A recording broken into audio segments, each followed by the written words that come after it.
Perfect scene setter. Let's bring in the House Speaker, Mike Johnson. He's joining us from the Cannon Rotunda. And Mr. Speaker, good morning to you. Good morning. Good morning. Great to be with you. We just heard Griff say you're going to be in attendance at the rally for Israel. Does it disturb you that there are so many people on the other side who are actually members of Congress?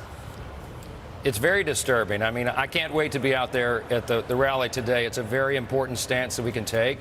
It is unconscionable to me that members of Congress be giving political cover to anti-Semitism. We've seen that spring up around the country. Look, Israel is the good in this fight. Everybody knows that. I agree 100% with what my friend Prime Minister Netanyahu has said. This is good versus evil. It's light versus darkness. It is civilization versus barbarism. And we have to stand with Israel. We will. As you know, one of my first acts after becoming Speaker was to pass the bipartisan support package to help Israel. We need that to be signed into law, and we need to stand strong with them, and we'll do that again today. Mr. Speaker, did you talk to the president? Because there's no word of the president showing up to the event or the vice president. And I just wonder, do you think it does a disservice to the cause that all three branches of government aren't represented at this rally today? It would certainly be nice to have the president or the vice president or both at this rally. They need to be here. He needs to show his support, and we need to project strength on the world stage. The problem with the Biden presidency overall is that we're projecting weakness, and that invites aggression. And I think that's part of the calculation here. I think that's what Hamas and Iran, using them as a proxy, has factored in. We have to stand strong with Israel. We will. The House is resolute in it. I'm happy to see the Senate doing the same. They need to get this, our aid package voted through the Senate so we can sign it into law and do that immediately. And that's going to be a priority we continue to push. Yeah, Mr. Speaker, the House is expected to bring that two-part measure, your two-part measure, to the floor for a vote. But you do have GOP opposition. There are 6 that oppose the bill.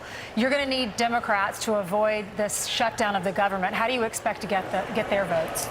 I think we'll get it done. Look, Washington is broken. The appropriations process has not worked the way it's supposed to for decades.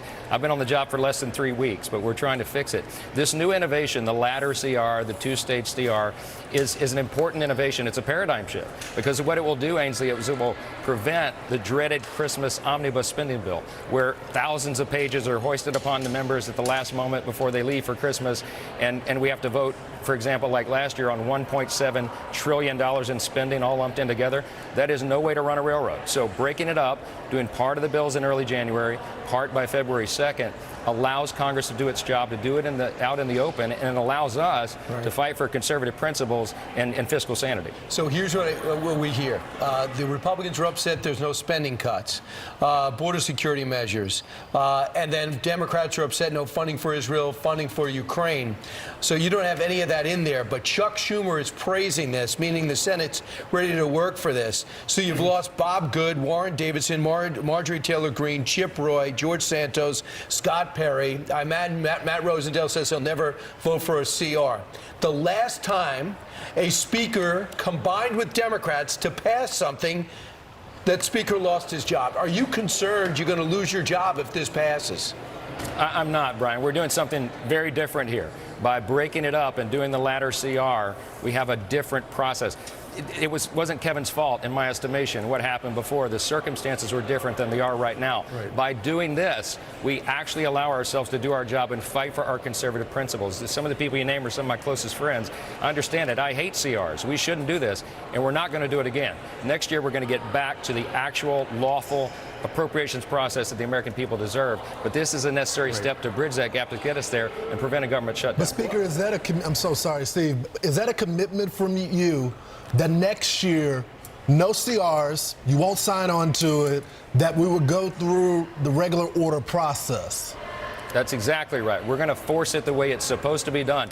The Budget Control Act of 1974 spells this out in the law, and nobody's followed it here for years. And that's why we have the economic crisis we have. That combined with Bidenomics and their policies, we have to change how Washington works, and we're in the process of doing that. This is a necessary first step. Well, I know you met with the House Freedom Caucus last night, and I was just talking to somebody who was in the meeting.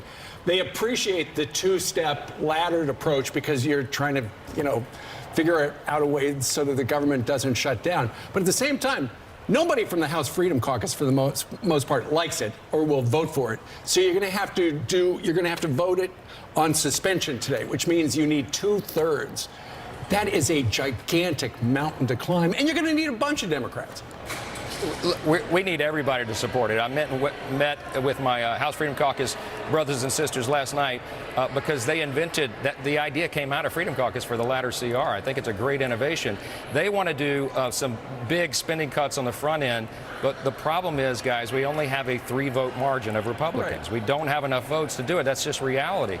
And so this will have to be a bipartisan measure to prevent the government from shutting down, because I guarantee you, if the government shut down, you know who they would blame. They'd blame the House Republicans, right? The White House has the Democrats hold the White House and the Senate. And so this is good governance. I think it gives us an opportunity to get in and have the policy fights that we want for real policy changes on the border, for oversight over additional Ukraine aid, if that's done, to get Israel done, all these things, the supplemental.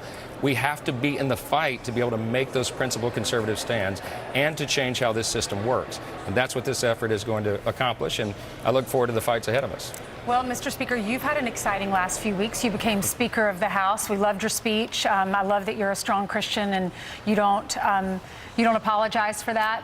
And your daughter was engaged recently. There's a picture of Hannah on her engagement day, and I think her fiance's name is Cody, and I know you went to Louisiana to celebrate. Tell us about it. We had a whirlwind trip down there that was long planned. Cody did a great job setting that up.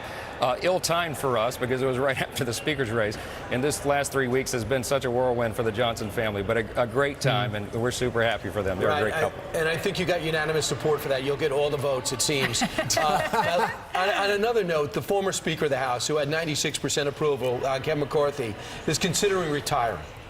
Would there be a significant position for him? I don't think we've ever had a speaker just go back. Nancy Pelosi was still in leadership. What do you think about that? Listen, I've had many talks with Kevin. He's a dear friend of mine, and we've talked about what roles he can play. I'm completely open to his ideas on that. I know he's getting a lot of offers outside in the private sector, and he should, because he's an extraordinary, talented, patriotic individual and a brother of mine. I want Kevin to do what's best for him, but I would love for him to stay, and we need that leadership in the House. All right, Mr. Speaker, we'll watch for you. You're going to actually be speaking at 2:05, we think, this afternoon at the Rally for Israel. And your prediction is? On the vote? Yep.